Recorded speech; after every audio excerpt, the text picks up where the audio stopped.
오늘도 뜨거운 이슈 시원하게 풀어보겠습니다. 킹스맨 이고은 시사평론가 나오셨습니다. 안녕하십니까? 네, 안녕하십니까? 자, 주말부터 오늘 아침까지 들어온 정치권 이슈 키워드로 살펴보겠습니다. 자, 첫 번째 키워드 뭡니까? 네, 오늘의 첫 번째 키워드 사퇴 요구설입니다. 네, 사퇴 요구설. 총선 이제 80일입니다. 어제 대통령실 국민의힘이 부딪혔는데요. 오전이죠. 오전에 대통령실 비서실장이 한동훈 위원장 사실상 사퇴를 요구했다면서요. 네, 어제 총선을 80일 남긴 날이기도 했지만 네. 또 동시에 한동훈 위원장이 국민의힘 비대위원으로 추대된 지 한 달이 되는 날이기도 했거든요. 예. 그런데 어제 오전이죠. 이관섭 대통령 비서실장 그리고 한동훈 비대위원장 이 용산과 이 국민의힘 양측의 핵심 수뇌부가 비공개 회동을 가진 것으로 알려졌습니다. 이 자리에서 비대위원장에서 한동훈 위원장이 그만 물러나야 하지 않겠느냐 이런 대통령실의 뜻이 전달됐고 한 위원장은 거기에 대해서 반발한 것으로 전해지는데요. 네. 법무부 장관직까지 비우고 여당 비상 상황에 이 조기 등판했던 대통령실이 조기 등판을 허락했던 대통령실이 이 비대위 출범 한 달도 안 돼서 한동훈 위원장과 결별을 선언한 것이다. 이렇게 해석이 되고 있습니다. 자, 앞서 한동훈 위원장 또 대통령실 또 엇박자가 있었다. 또 네. 갈등 기류가 보인다. 이런 보도가 계속 있었거든요. 네네. 일단 한동훈 위원장이 대통령실 사퇴 요구에 대해서 이 보도에 대해서 할 일 하겠다 이렇게 답을 했어요. 네, 일단은 대통령실과 한동훈 위원장 사이 엇박자가 있었다라는 네. 것은 사실 김건희 여사에 관련한 이 의혹 때문이었는데요.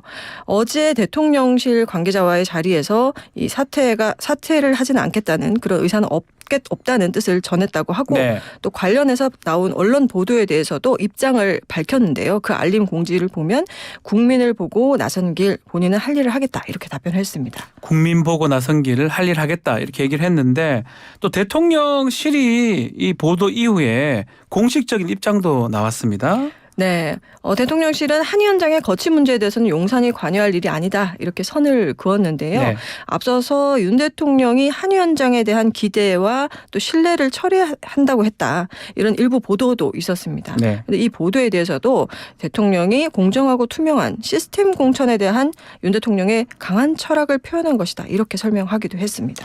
자, 윤석열 대통령 그리고 최측근이라고 불렸던 한동훈 비대위원장 이 두 사람의 갈등이 증폭된 계기, 결정적인 계기는 뭐죠? 아까 해당 보도에서 대통령실이 그 대통령의 시스템 공천에 대한 철학을 표현한 것이다 이렇게 말씀을 드렸는데요. 네. 이 표면적인 계기는 바로 이 총선을 앞둔 이제 공천과 관련한 갈등입니다. 공천 갈등. 네. 지난 11일에 이 친윤 계열의 이철규 의원이 네. 그 공관위에 합류를 하면서 이 윤심 논란이 일었었는데요. 또 한 위원장이 공천은 공관위원장과 본인이 챙기겠다. 지금 당을 이끄는 것은 본인이다라면서 공천 논란에 대해서 또 입장을 밝힌 바가 있었거든요. 아하. 거기에 대해서 또 당 주류에서는 왜 공천을 비대위원이 챙기냐 이런 비판들도 있었습니다.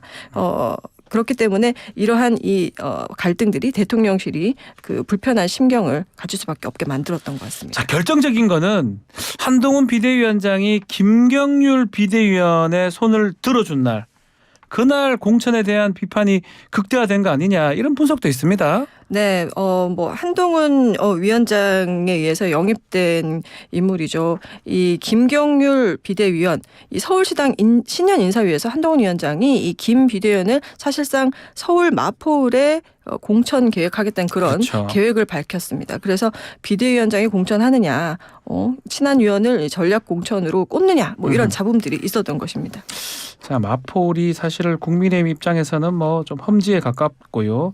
또 낙하산 공천이라고 비판에 대해서 김경률 비대위원이 경선하겠다라고 밝혔는데 네. 당내에서 계속 문제가 되고 있는 겁니까?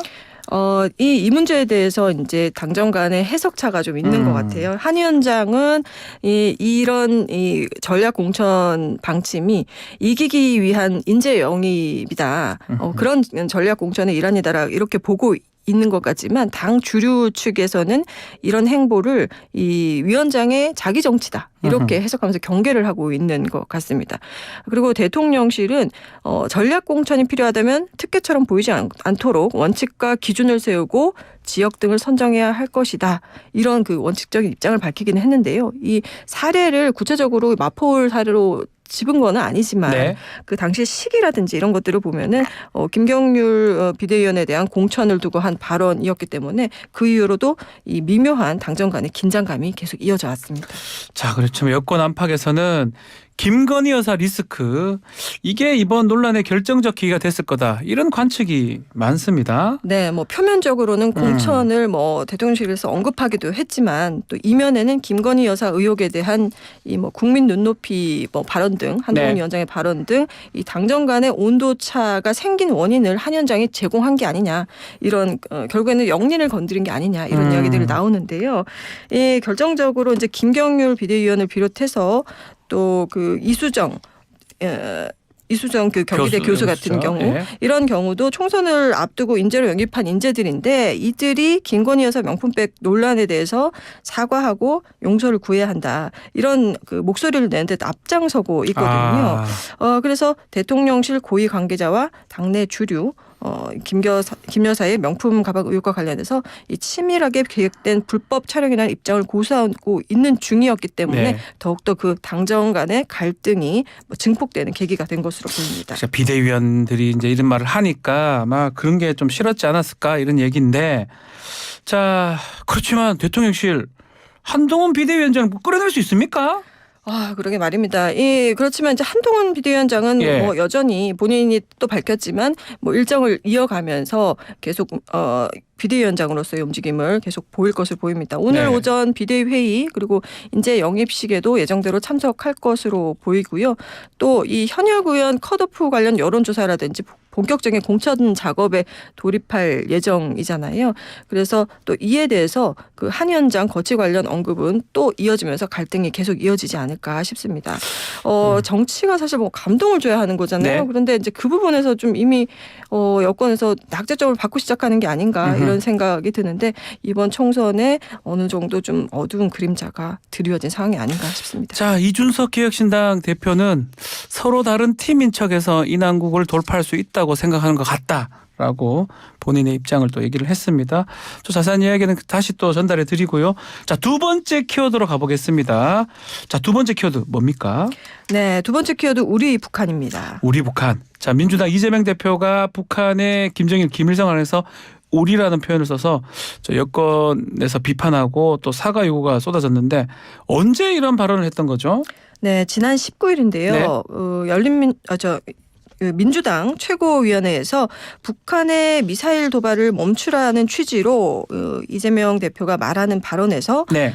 김정은 북한 국무위원장을 향해서 선대들 우리 북한의 김정일, 김일성 주석의 노력이 폄훼되지 않도록 애써야 할 것이다. 이렇게 발언을 한 적이 있었거든요. 여기에서 이제 북한을 지칭하면서 앞에 뭐 우리 북한 이렇게 표현을 했다는 건데 민주당은 이날 이 회의 끝난 뒤에 당 홈페이지에 뭐 그 회의 관련 발언들을 이제 업로드를 하지 않습니까? 여기에서 우리라는 표현을 빼고 네. 이 대표의 발언을 게재를 했어요. 그래서 이 대표가 뭐 무의식 중에 한 발언이다 이런 취지인 것으로 보입니다.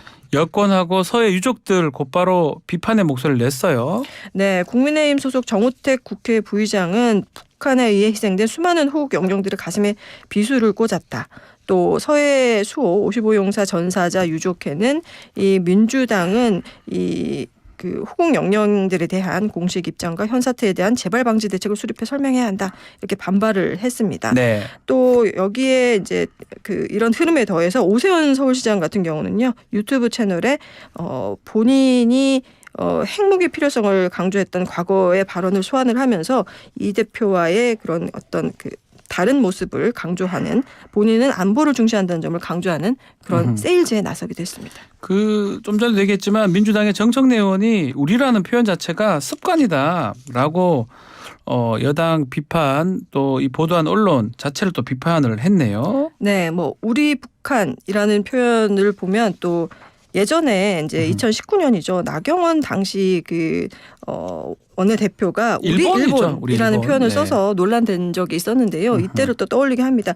당시에 나 전 의원도 이제 같은 논리로 평소에 우리라는 단어를 자주 쓰기 때문에 본인이 이제 공식 석상에서 그렇게 단어를 썼던 사례까지 추가하면서 설명 자료를 내기도 했었거든요. 그러니까 말버릇에 따른 실수다 이런 취지인 거죠. 그러니까 정 최고위원도 당시 논란과 이렇게 비교를 하면서 이 대표의 우리 북한 논란도 단순한 말버릇 때문이다 이런 반응을 보였고요. 지나치게 이 대표를 겨냥하는 비난이 거세다 이렇게 지적을 하고 있습니다. 자, 이 대표 발언에 대한 여권의 비판. 북한과 지금 군사적 위기감이 좀 고조된 상황이잖아요. 혹시 이념 전쟁을 노린 전략적 비판이다 이렇게 해석을 해야 됩니까? 네, 여권에서는 너무 좋은 먹잇감을 잡은 것 같고요. 쉽게 놓치고 싶지 않은 또 야당 대표의 말실수이니까요. 최대한 이것을 여당에 유리하게 사용하기 위해서 전략적으로 사용하고 있는 걸 텐데요. 사실 정치인들의 말투가 어떻게 보면 좀 느린 경우가 많잖아요. 이게 말실수를 최대한 줄이기 위해서 훈련된 그런 측면도 있는데 오히려 정치 경험이 많은 정치인들은 또 오히려 말실수 구설에 오르기도 하는데 특히 이제 한마디 한마디가 정쟁 그리고 공격의 대상이 되는 위치에 올라가게 되면은 모든 발언이 검증의 대상이 될 수밖에 없어서 이런 설화가 또 생기는 것 같습니다. 자, 관련 이야기는 잠시 후 2부입니다. 정동영 전 통일부 장관 같이 좀 이야기 나눠보도록 하겠습니다. 자, 세 번째 키워드는 뭡니까? 네, 세 번째 키워드 초대 대표 이준석입니다. 초대 대표 이준석. 지난 토요일 날 이준석 전 국민의 대표 창당을 주도한 개혁신당이 공식 출범했는데 예상대로 초대 대표로 선출이 됐네요. 네, 국민의힘에서 빠져나온 개혁신당이 이 국회에서 중앙당 창당대회를 열고 창당을 주도했던 이준석 전 국민의힘 대표를 초대 대표로 선출을 했습니다. 거기에 이어서 정책위장에는 김용남 전 의원 그리고 최고위원 3인에는 천하람, 허은하, 이기인 창당준비위원장이 임명됐고요. 또 김철근 사무총장은 그대로 직을 유지했습니다. 네. 자, 근데 이준석 대표가 이 창당대회 행사장에서는 제3지대 연합에 대해서 호의적 입장을 냈지만 끝난 후에 골든타임 지났다 하면서 약간 좀 결이 다르다 이런 느낌이 드는데 합당하지 않겠다는 뜻으로 좀 들리기도 해요. 네, 이 대표는 연설을 하면서 이 제3지대 각 세력들이 있잖아요. 이제 그 세력들과 함께 한다라면서 그 이름을 또 계속 혁명을 하면서 총선 승리를 다짐을 하기도 했는데 하지만 대회가 끝난 직후에 기자들 앞에서는 합당을 전제로 한 빅텐트 구상의 골든타임은 이미 지났다. 이렇게 본다. 또 정당이 창당한 다음 날 합당하자고 하는 게 이 구성원들에게는 코미디다. 이런 이야기를 했거든요. 이제 그러면서 합당을 대신해서 물론 합당도 포함하기도 하지만 이 각 당이 지역구로 분배해서 후보를 내는 방안 또 그리고 지역구는 단일 기호로 출마하되 비례대표를 당별로 선정하는 방안까지 여러 가지 연대 방식을 제시를 하면서 어느 정도 좀 거리두기에 나서는 모습을 보였습니다. 합당을 예상했던 제3지대 세력은 아마 당황스러울 것 같기도 한데 이 제3지대 빅텐트 구상이 좀 삐걱댄다 이렇게 봐야 됩니까? 네, 이제 어제 이낙연 위원장은 빅텐트 구상에 대해서 이번 주가 큰 분수령이 될 걸로 보인다라고 하기는 했는데요. 그러나 이 이낙연 위원장이 이끌고 있는 새로운 미래 내부에서도 합당 불발을 전제로 한 그런 목소리들이 또 나오고 있습니다. 또 미래대연합 대변인인 박원석 전 의원은 이 대표를 겨냥해서 이 골든타임을 누가 정하느냐 이 대표의 시계만 있는 것은 아니다라면서 불편한 기색을 숨기지 않았고요. 또 각자의 시계를 보면서 시간표를 함께 조정하겠다는 사람하고만 가겠다 이러면서 다소 날선 반응을 보이기도 했습니다. 자, 어제 또 전북도의회에 찾았던 이낙연 전 대표 다음 주부터 창당의 속도를 낼 거라고 밝혔는데 총선에 출마를 하는 겁니까? 어떻게 되는 겁니까? 글쎄요. 이제 근데 여지를 좀 남기기는 했어요. 이제 이 전 대표는 어제 전북도의회 기자회견에서 탈당에 관련해서는 이제 그 의미를 당의 확장이자 재건이자 확대다 이렇게 목소리를 높였고요. 불출마에 대해서도 오래전부터 생각해온 것이다라고 밝히기는 했지만 또 동지들의 출마 요구가 있어서 거기에 대해서 주의 깊게 듣고 있다라고 해서 좀 뒷문을 열어놓은 모양새입니다. 자, 또 기자회견 얘기를 좀 해야 될 것 같은데 네. 1월 중순이 지금 훌쩍 넘었습니다. 2024년. 네, 네. 아직까지 대통령실 신년 기자회견에 대해서는 아직 명확한 입장이 없는 것 같습니다. 네, 네. 집권 3년 차에 접어든데요. 네. 윤석열 정부가 올해도 벌써 지금 22일이니까 하순으로 접어들었습니다. 1월 하순으로 접어들었는데 아무래도 기자들이 묻고 대통령이 답하는 형태의 그런 전통적인 기자회견이 사실상 무산되는 분위기가 아니냐 네. 싶습니다. 또 윤 대통령이 이제 주도한 그 김치찌개 오찬까지도 검토된 바가 있었지만 이것도 후순위로 밀렸다고 하고요. 이렇게 저렇게 대통령 기자회견이 미뤄지고 있고 아직 확정된 일정이 없는데 그렇게 따지면은 이제 그 정식 기자회견, 윤 대통령의 정식 기자회견은 취임 100일 기자회견이 마지막이었습니다. 자, 이렇게 신년 기자회견 형식을 놓고 고민에 빠진 이유 김건희 여사 리스크 때문이다. 이렇게 봐야 됩니까? 뭐 그런 해석이 지배적입니다. 아무래도 공개되고 열린 형태로 기자회견 하면 그 질문이 무조건 나올 거니까요. 무조건 이 질문 피하기 어려운데요. 그렇기 때문에 참모들 사이에서 이제 김 여사 문제를 정면 돌파해야 한다. 이런 의견이 있는 반면에 오히려 불필요한 논란을 키우게 되는 계기 이것을 만들 필요가 없다. 이런 의견이 뭐 엇갈렸다고 하거든요. 네. 이제 이런 엇갈림 속에서 기자회견이 불발되는 수순으로 갔다. 이렇게 봐야 될 것 같습니다. 자, 기자회견의 대안으로 특정 방송사하고 단독 인터뷰가 유력하게 검토되고 있다고 전해지는데 어떤 내용입니까? 뭐 사실 지난해에도 신년회견 없이 조선일보 네. 인터뷰로 대체가 됐었는데 이 특정 언론사와 단독 인터뷰하는 방안이 유력하게 거론되고 있다고 합니다. 이렇게 이런 형식을 채택하게 되면은 아무래도 공영방송사인 KBS나 KTV 정도와 인터뷰하는 KBS나 KTV 네, 그런 예. 방안이 검토되고 있는데요. 뭐 그렇지만 그렇게 뭐 진행된다 하더라도 뭐 논란이 사그러들지는 않을 것 같고 특히 이렇게 단독 인터뷰를 하게 되면 원하는 질문만 받으면서 소통을 오히려 외면했다, 게을리했다 이런 비판이 나올 수밖에 없는 상황이고요. 또 특정 언론에 대한 특혜 논란 있을 수 있고 또 이런 상황에서 어떤 언론사 인터뷰를 하더라도 김 여사 의혹에 대해서 질문하지 않을 수가 없거든요. 그래서 어떻게든 피해갈 수는 없다. 뭐 이런 이야기가 나오는데 신년 분위기를 내려면은 아무래도 그 설 연휴 전에는 어느 정도 이제 일정이 좀 나와야 되거든요. 그래서 대통령의 언론 소통 일정 그리고 방식에 대해서도 계속해서 관심은 더 쏠리는 것 같습니다. 자, 마지막으로 날씨도 좀 짚어보겠습니다. 오늘 아침까지 좀 전국에 또 많은 눈이 내린다고 하는데 영하권으로도 떨어지고 좀 바람이 좀 강하게 붑니다. 출근길 나서는 분들 좀 채비를 좀 따뜻하게 해야 될 것 같아요. 네, 어제 오후 9시부터 서울 전역에 한파주의보가 발효가 됐고요. 오늘 아침 최저 기온 영하 10도에서 영상 1도, 낮 최고 기온은 영하 8도 그리고 영상 3도로 오르내리겠습니다. 그래서 바람도 강하게 불어서 체감 온도는 더욱 낮은데요. 기상청은 오늘 아침까지 전국 대부분 지역에 비 또는 눈이 오고 또 오전부터 충남 서해안과 전라권, 제주도를 중심으로 많은 눈이 내리는 곳이 있겠다라고 밝혔습니다. 그래서 네. 눈이나 비 때문에 빙판길 그리고 도로 살얼음 때문에 도로가 미끄럽거든요. 그래서 교통 안전에 유의하셔야 되겠습니다. 주말 동안 강원도에 40cm 넘는 폭설이 내려서 동계 청소년 올림픽 운영에 좀 차질을 빚었다는 소식도 있어요. 네, 지난 18일부터 이제 눈이 내려서 강원 지역에 40cm 뭐 이렇게 이상으로 쌓였다고 하거든요. 예. 그래서 강원도는 지난 20일에 그 재난안전대책본부에서 비상대응 2단계로 확대해서 제설 작업에 총력을 가동하기도 했는데요. 뭐 현재는 다시 1단계로 하향 조정된 상황이긴 합니다.